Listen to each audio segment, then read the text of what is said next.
Au moment où nous nous réunissons au pied de la statue de Jeanne d'Arc pour lui rendre notre hommage annuel, le nouveau locataire de l'Élysée est en train de prendre ses fonctions.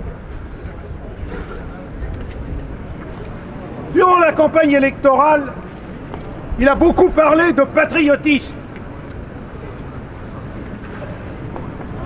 Eh bien, pourquoi n'a-t-il pas inauguré son mandat sous les auspices de Jeanne, le jour de la fête de Jeanne d'Arc et du patriotisme? Pourquoi ne joint-il pas l'acte à ses paroles?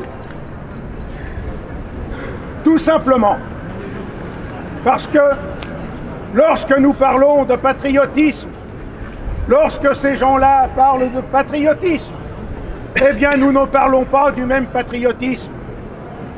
Nous parlons du patriotisme de la France charnelle, de la France millénaire, celle qui est incarnée par Jeanne d'Arc. Eux parlent de la France de Marianne, de cette France désincarnée, de leur république maçonnique, à magistère du judaïsme politique. Le nouvel occupant de l'Élysée, ne serait-ce que par ses soutiens et par son curriculum vitae, nous montre qu'il est le fondé de pouvoir du mondialisme, le fondé de pouvoir de la finance internationale et le représentant actuel de toutes les forces de l'anti-France. Regardez, ancien fondé de pouvoir de Rothschild, soutenu par Jacques Attali, soutenu par Alain Minc, soutenu par toute la classe politique régimiste,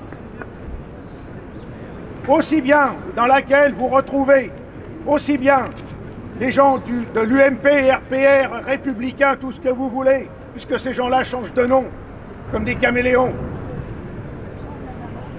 jusqu'à des gens comme Cohn-Bendit, qui lui-même se vante d'être allé uriner sur la tombe du soldat inconnu. Nous autres, nationalistes, nous sommes pour un patriotisme, mais un véritable patriotisme, un patriotisme français. Ils nous disent, il y a un patriotisme ouvert, le leur, et le patriotisme fermé, le nôtre. Non, il n'y a qu'un patriotisme français. Mais le patriotisme est d'abord un sentiment. Et pour donner toute cette force à ce sentiment, pour le transformer en volonté politique, pour le transformer en volonté de combat, il lui faut une doctrine. Il lui faut une pensée qui lui permette de se révéler à lui-même, de se structurer, de se vertébrer. Et cette pensée, c'est tout simplement le nationalisme. Le nationalisme dont Pierre Sidos a pu dire que c'est l'expression politique nécessaire et conséquente du patriotisme. Le nationalisme, en effet, est une doctrine fondée sur l'expérience de l'histoire et qui nous permet de comprendre et d'analyser tous les problèmes qui s'opposent à notre époque en fonction de l'intérêt national. Évidemment, tous ceux qui nous gouvernent aujourd'hui sont loin des problèmes de l'intérêt national. Tout ce qui les intéresse, ce sont de régler des problèmes financiers, des problèmes économiques à court terme. Mais les problèmes matériels ne sont jamais porteurs de force spirituelle, d'avenir intellectuel et d'avenir moral.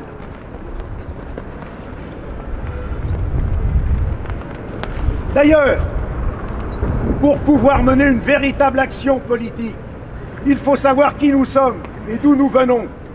Durant cette campagne électorale, regardez-le, rappelez-vous, on a parlé d'un tas de problèmes sauf d'une chose, de savoir qui était la France, qu'est-ce que c'était qu'être français. Eh bien nous le disons, être français, c'est être d'origine blanche, d'origine chrétienne, et d'assumer l'héritage indo-européen et l'héritage de l'Antiquité grecque et romaine, assomptionné par le christianisme. Or, aujourd'hui, cette question de savoir qui nous sommes est plus que jamais importante, dans la mesure où, depuis 2005, nous sommes entrés dans un processus révolutionnaire. En 2005, que s'est-il passé? Pour la première fois, la volonté de destruction des nations a été barrée par un vote des Français qui ont refusé la Constitution européenne. Certes, le système se défend bien. Le système, par les moyens des médias, sait tourner les opinions, sait circonvenir les gens et a fait passer ses projets d'une autre manière.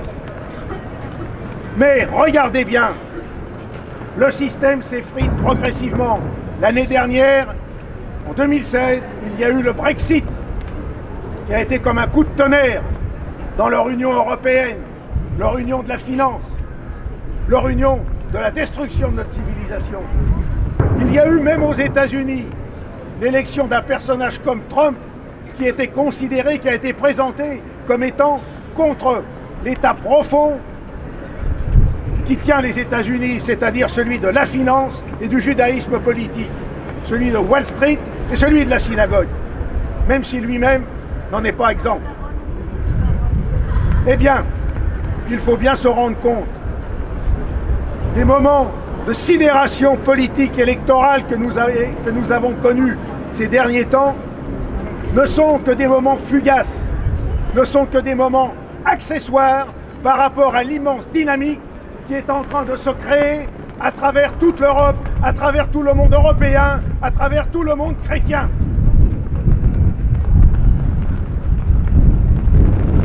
Aujourd'hui, nous sommes une poignée de gens formés, une poignée de gens déterminés. On nous dira, vous représentez quoi? Eh bien, nous représentons la France. Nous représentons l'âme de la France, car en nos âmes brûlent 2000 ans d'histoire.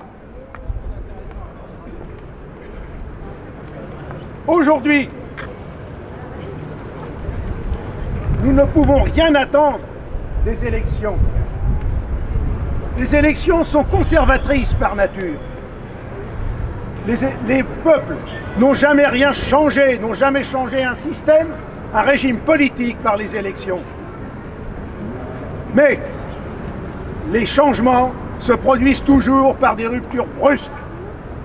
Nous savons tous que le système mis en place en 1945 et qui a cru se renforcer après 1991 est un système qui est irréformable.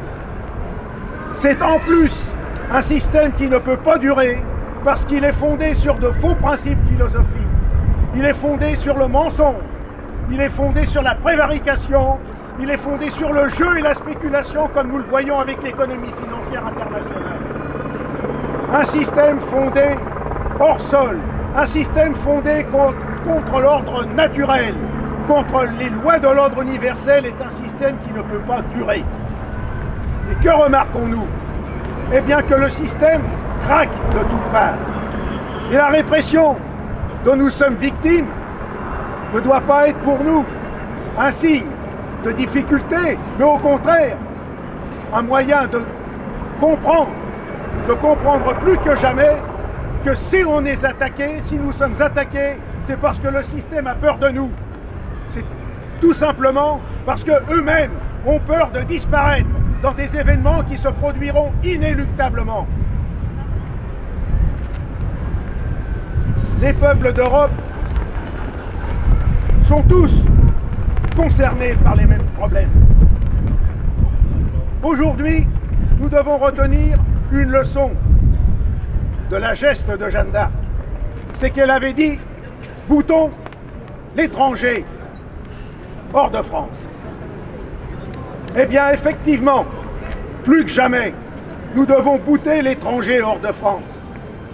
Mais avant de bouter ce qui est la conséquence visible de l'invasion, du fait que nous sommes de moins en moins chez nous, eh bien, avant, il faut virer, éjecter de France, éjecter du pouvoir les forces de l'étranger qui parlent français, qui ont des noms français, mais qui ne sont plus français, qui sont des agents du cosmopolitisme international et qui sont des gens de la superclasse mondiale qui refusent de reconnaître leurs origines françaises, leurs origines allemandes, leurs origines espagnoles, leurs origines polonaises, leurs origines roumaines. Il faut d'abord bouter hors de France la classe politique qui, depuis un demi-siècle minimum, détruit la France, vide nos campagnes, empêche le renouvellement de la natalité, favorise l'avortement, bientôt favorisera l'euthanasie des personnes âgées. Eh bien oui, la leçon de Jeanne d'Arc, c'est que nous devons nous débarrasser de cette classe politique. Nous devons nous débarrasser de cette classe politique et de tous leurs laquais. Nous devons nous débarrasser du magistère du judaïsme politique et de la franc-maçonnerie qui conduit depuis plus de 2 siècles la France à la ruine et, à sa suite, malheureusement, l'ensemble de l'Europe. Si chaque peuple doit se prendre en main et agir par lui-même pour se délivrer de cet asservissement, aucun peuple d'Europe ne pourra se sauver seul. Nous nous sauverons tous ensemble, de Dublin à Vladivostok. Et je salue la présence de nos camarades venus des différentes nations d'Europe qui sont là pour nous montrer que nous avons un destin commun, que nous avons une civilisation à sauver. Nos camarades de Belgique, nos camarades d'Espagne, nos camarades de Grèce, nos camarades de Russie et de Roumanie sont là pour nous montrer que par l'union de nos forces, par le fait que nous devons nous connaître et nous entendre, eh bien nous serons encore plus forts et que lorsque les événements en France permettront à l'outil révolutionnaire que représentent les nationalistes de renverser le régime, je dirais même pas de le renverser, de le ramasser dans le caniveau pour le jeter à la poubelle et rétablir la France, eh bien l'ensemble des peuples d'Europe marcheront avec nous et grâce à eux, nous rétablirons non seulement la France, mais la civilisation européenne en transformant les 2 siècles qui viennent de s'écouler en une simple malheureuse parenthèse qui n'aura plus lieu d'être. Qui vive France! Qui vive France! Qui vive France!